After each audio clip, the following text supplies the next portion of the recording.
May mga batang 90s ba dito? Kamusta kayo? Kamusta tayo? Alam niyo, sa totoo lang tayo may pinakamasayang kabataan. Tayo yung mga kabataan noon na napakababaw ng kaligayahan. Tayo yung mga batang batak sa arawan kahit napagalitan ng magulang, okay lang basta makipaglaro sa mga kaibigan. Di natin alam kung ano yung teknolohiya. Di natin alam kung ano yung cellphone. Di natin kilala si Coco Melon. Kontento na tayo sa mga laruan natin at sa kung ano yung meron. Tayo yung mga batang halos makompleto natin lahat ng laruan sa Jollibee at McDo. Bumibili tayo ng tig-pipisong laruan baka sakaling may laruan dun sa loob. Naalala nyo?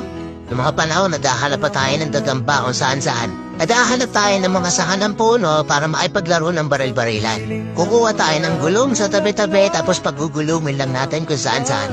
Mabibwisit tayo kapag hindi tayo pinayagan ng magulang natin makipaglaro sa mga kaibigan natin sa ulanan. Tayo yata yung mga huling batch ng mga bata na nakikipaglaro pa ng tagot.